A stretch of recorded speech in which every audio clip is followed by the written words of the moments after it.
एक serial killer जो लोगों को बंदूक की गोली से नहीं शार्क्स को खिलाकर मर्डर करता है।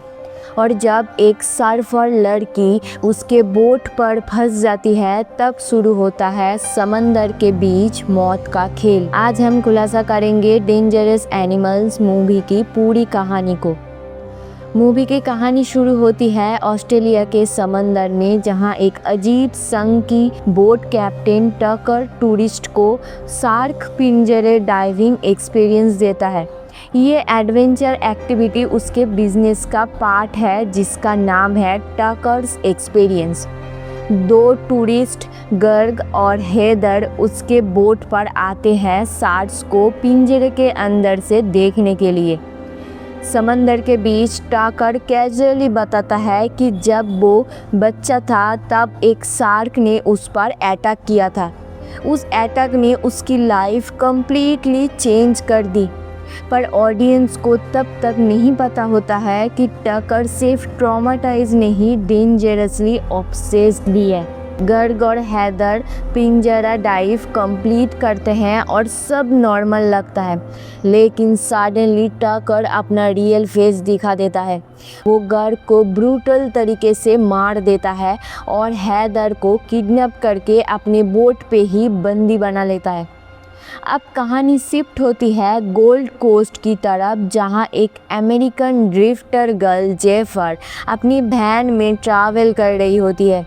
जेफर एक इंडिपेंडेंट और फ्री स्पिरिटेड सर्फर है जो किसी के साथ लॉन्ग रिलेशनशिप में बिलीव नहीं करती। एक दिन उसकी मुलाकात एक friendly real estate agent Moses से होती है।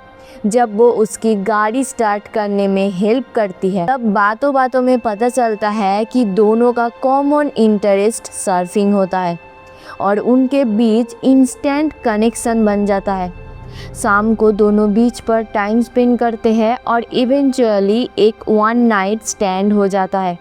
मोसेस को लगता है कि शायद उनका रिलेशनशिप सीरियस बन सकता है, लेकिन जेफर कमिटमेंट से बचने वाली लड़की है। अगले दिन सुबह वो चुपचाप मोसेस को छोड़कर सर्फिंग करने निकल जाती है। यहीं पर उसकी लाइफ का सबसे डेंजरस मोमेंट आता है। बीच पर उसकी मुलाकात टकर से होती है जो फ्रेंडली बनकर उसे अप्रोच करता है, लेकिन कुछ ही मोमेंट बाद टकर उसे ड्रैग करके किडनैप कर लेता है।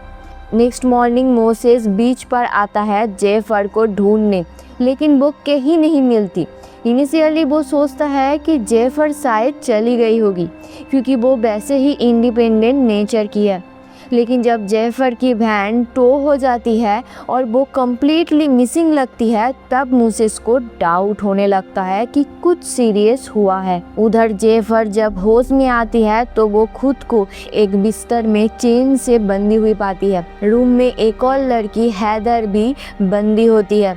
धीरे धीरे जेफर को समझ आता है कि वो एक्चुअली टकर के बोट के नीचे वाले रूम में है। टकर ने सिर्फ उन्हें ही नहीं बल्कि पास्ट में और भी कई लड़कियों को किडनैप किया है। जेफर हथकड़ी के लॉक को खोलने की कोशिश करती है, लेकिन वो सक्सेसफुल नहीं होती। उस रात टकर दोनों लड़कियों को घसीटता हुआ बोट के डेक पर ले आता है। यहाँ से मूवी का सबसे हॉरिफाइंग पार्ट स्टार्ट होता है। टकर एक ओल्ड VHS कैमरा सेट करता है और हैदर को एक हार्नेस में बांध कर हवा में लटका देता है। नीचे समंदर में उसने मछलियों का खून डाल दिया होता है, जिससे डॉजन ऑफ शार्क्स अट्रैक्ट हो जाते हैं।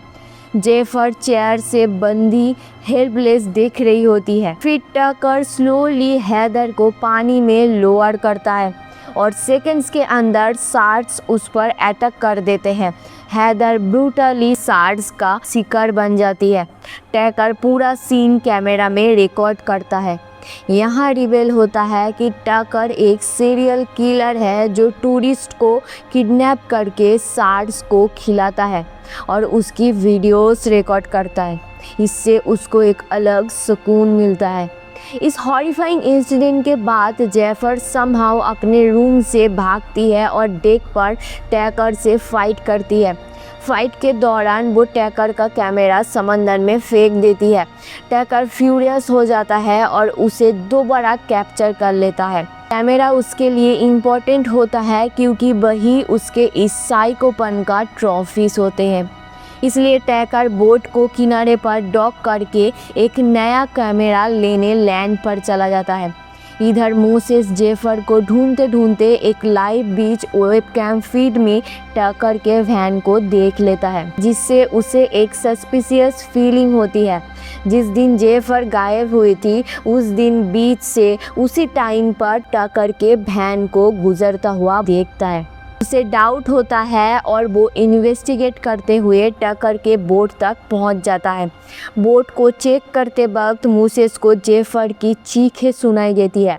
वो उसे ढूंढ लेता है और जेफर तुरंत बोलती है कि पुलिस को कॉल करो, लेकिन अनफॉर्चुनेटली टैकर वापस आ जाता है और मोसेस पर अटैक कर देता है। दोनों के बीच वायलेंट फाइट होता है। इसी बीच टैकर का नेबर डेव भी आ जाता है और वो मोसेस पर अटैक करता है और टैकर को बचाता है, जो एक्चुअली टूरिस्ट को टैकर के बिजनेस तक भेजता था। उसे मर्डर्स के बारे में कुछ नहीं पता था। फिर जब डेव जेफर की चीखें सुनता है तो टैकर उसे भी मार देता है ताकि सच बाहर ना आए। अब टैकर मोसेस को भी अपने मौत के खेल का हिस्सा बनाता है। वो बोट को फिर से ओशन के बीच ले जाता है और मोसेस को हार्नेस में बांधकर शार्क्स के ऊपर लटका देता है। जेफर मोसेस को एडवाइस देती है कि बिल्कुल शांत रहना, हिलना नहीं, क्योंकि शार्क्स मूवमेंट पर अटैक करते हैं। मोसेस मुश्किल से काम रहता है और शार्क्स उस पर अटैक नहीं करते। टैकर और भी क्रूएल बन जाता है, फ्रस्ट्रेटेड हो जाता है। वो मोसेस के ऊपर चाकू से वार करता है ताकि खून शार्क्स को अट्रैक्ट करे। सिचुएशन और डेंजरस हो जाता है, लेकिन तभी एक लाइफ गार्ड हेलीकॉप्टर एरिया के ऊपर से पास करता है। टैकर डर जाता है और सबको वापस बोट के अंदर ले जाता है ताकि कोई देख ना ले। इस केओस के बीच जेफर एक डेस्परेट प्लान बनाती है। भागने के लिए वो अपना अंगूठा दांत से काट के तोड़ देती है ताकि हथकड़ी से हाथ निकल सके। ये सीन मूवी का सबसे पेनफुल मोमेंट होता है। भागने के बाद टैकर उसे फिर पकड़ लेता है, लेकिन जेफर हिम्मत नहीं हारती। वो बोट से सीधा समंदर में जंप कर देती है और किनारे की तरफ तैरकर पहुंच जाती है, जहां एक वेडिंग रिसेप्शन चल रहा होता है। लेकिन टैकर बोट लेकर उसके पीछे आ जाता है, दोबारा पकड़ लेता है। फाइनल सीन में जहां जेफर को हार्नेस में बांधकर शार्क्स के ऊपर लटका दिया जाता है, तभी एक huge great white shark area में आ जाता है, जो बाकी शार्क्स को वहां से भागा देता है। जेफर किसी तरह हार्नेस से फ्री हो जाता है और पानी में गिर जाता है। अब वो डायरेक्टली ग्रेट व्हाइट शार्क के सामने होती है। नॉर्मली कोई भी शार्क अटैक कर देता, लेकिन जेफर बिल्कुल शांत रहकर ना हिलने का रूल फॉलो करती है। शार्क उसे ऑब्जर्व करता है लेकिन अटैक नहीं करता और धीरे से तैरकर चला जाता है। ये मोमेंट प्रूफ करता है कि टैकर का बिलीव गलत था। शार्क्स ब्लाइंडली मॉन्स्टर्स नहीं होते। जेफर फिर से बोट पर छुपके से चढ़ जाती है, जहां मोसेस ऑलमोस्ट मौत के दरवाजे पर होता है। टैकर शॉक हो जाता है जेफर को जिंदा देखकर। इसी मोमेंट जेफर एक स्पेयर गन उठाती है और टैकर को शूट कर देती है। तीर सीधा उसके बॉडी में लगता है और वो पानी में गिर जाता है। सेकेंड्स के अंदर ग्रेट व्हाइट शार्क टैकर पर अटैक कर देता है और उसे खा जाता है। आयरॉनिकली टैकर का नया कैमरा ये सब रिकॉर्ड कर रहा होता है और मरने से पहले टैकर अपनी ही मौत का फुटेज देख लेता है। फाइनली जेफर एक पासिंग बोट को सिग्नल करती है और हेल्प मिल जाती है। मुंह से सर्वाइव कर लेता है और जेफर रियलाइज़ करती है कि शायद अब उसकी लाइफ में किसी पर ट्रस्ट करना पॉसिबल है। दोनों फ्यूचर में एक साथ रहने का डिसीजन लेते हैं। तो ये थी डेंजरस एनिमल्स की टेरिफाइंग सर्वाइवल स्टोरी, जहां एक साइको किलर शार्क्स को वेपन बना देता है। आज के लिए इतना ही, मिलते हैं नेक्स्ट वीडियो में, तब तक के लिए नमस्ते।